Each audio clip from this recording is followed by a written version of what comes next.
యేసుక్రీస్తు నామంలో పరిశుద్ధాత్మ ఆశీర్వాదమును ప్రతిరోజు కూడా చూస్తూ పొందుకుంటున్న ప్రతి ఒక్కరికి హృదయపూర్వక వందనాలు తెలియజేస్తూ ఉన్నాను. ప్రతిరోజు చూస్తూ ఉన్నారా? క్రమం తప్పకుండా మీరు చూస్తున్నారని నేను నమ్ముతున్నాను. ప్రతిరోజు మనం లేచినది మొదలుకొని దేవుణ్ణి మొట్టమొదటిగా మనము లేచి ప్రార్థించుకొనుట, ఆరాధించుకొనుట, స్తుతి చేయుట, పరిశుద్ధాత్మ ఆశీర్వాదం పొందుకొనుట.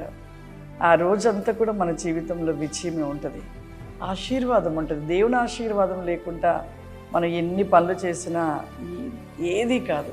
ఆయన ఆశీర్వాదం మనకు కావాలి. దేవుడు మనతో ఉండాలి. ఉన్నప్పుడే ఏ విషయంలో అయినా విజయాన్ని పొందుకుంటూ ఉంటాం.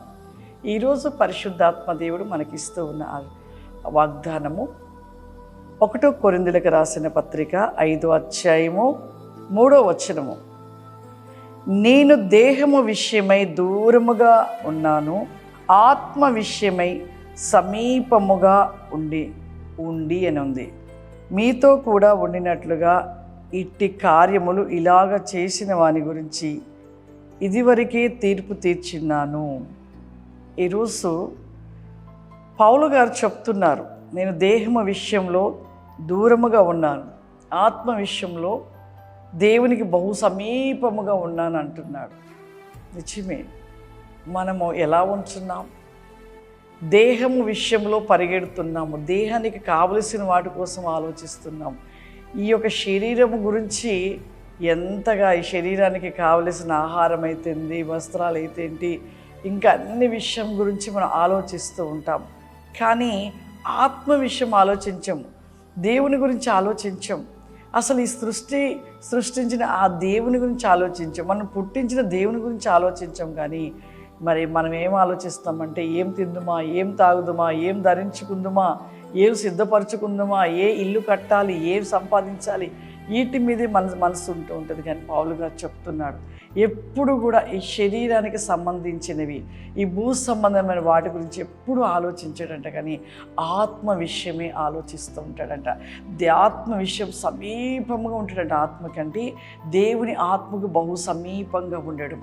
అందుకే నేను చెప్తూ ఉంటాను, ఆత్మానుసారమైన జీవితాన్ని కలిగి ఉండాలి.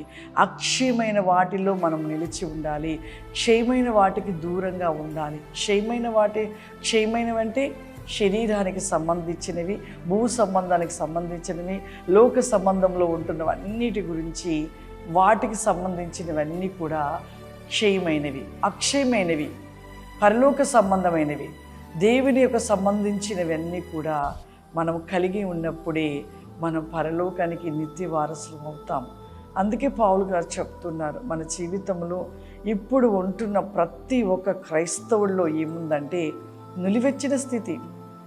ఆత్మానుసారమైన ఆత్మ విషయములలో మరి దేవునికి సంబంధమైన వాటిలో పరిగెట్టలేకపోతున్నారు. కానీ పైకి మాత్రం దేవుడితో ఉన్నానని చెప్తుంటారు. కానీ మరి వాళ్ళ మనసు ఎక్కడుందంటే భూ సంబంధమైన వాటి మీద, శరీరానుసారమైన వాటి మీద, దేహంకు సంబంధించిన వాటి మీద ఉంటున్నాయి. కానీ పరలోక సంబంధమైన వాటి విషయంలో ఆలోచించగా పరిశుద్ధ గ్రంథం పట్టుకుంటారు, దేవుని సన్నిధికి వస్తారు, మరలా వెళ్తారు, ఏదో బైబిల్ తీసుకెళ్ళి అక్కడ వేసేస్తారు. రోజుకు 1 గంట ప్రార్థన చేయడానికి కూడా వారికి సమయం దొరకట్లేదు.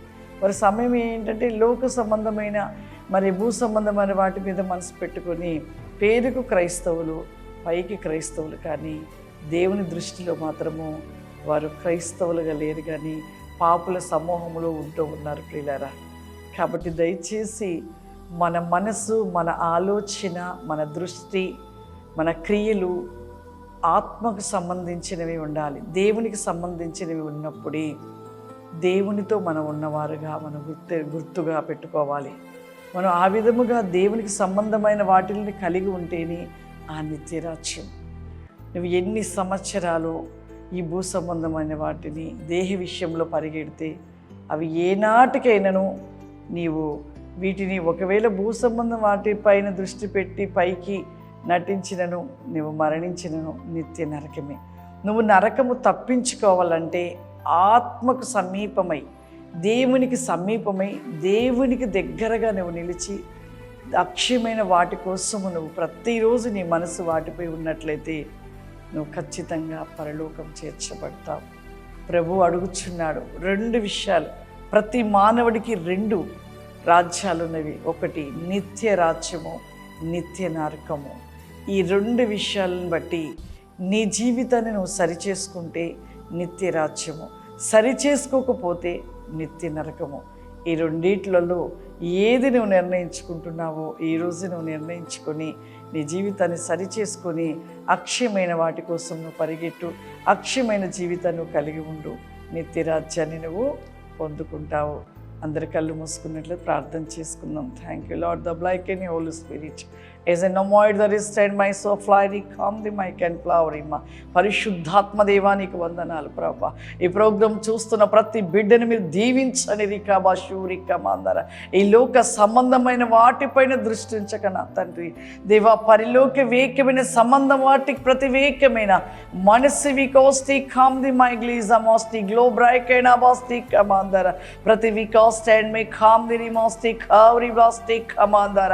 ప్రతి దినము నీ శక్తిని పొందుకోవాలయ్యా. నీ ఆత్మాభిషేకము చేత నింపబడాలి ప్రభా. ఈ ప్రోగ్రాం చూస్తున్న ప్రతి బిడను ప్రభా నీ అభిషేకము, నీ శక్తి చేత నింపండియా. నీ అగ్ని చేత మండించండి పరిశుద్ధాత్మడానికి వందనాలు. నీ జ్ఞానము చేత నింపే ప్రభా. ఆత్మానుసారమైన ప్రతి రికాస్యంలో నిలిచి ఉండే కృపను దయచేయమని. వెస్టెల్ బి గ్లోరియాస్తి కామ్ ది మైక్ అండ్ ఫ్లవరీ గ్లోరాదస్తి కమాందర. దీవించి ఆశీర్వదించమని యేసుక్రీస్తు నామములో రక్షిస్తున్నాను తండ్రి, ఆమేన్. God bless you. దేవుడు మిమ్మల్ని దీవించును గాక. ఆమేన్.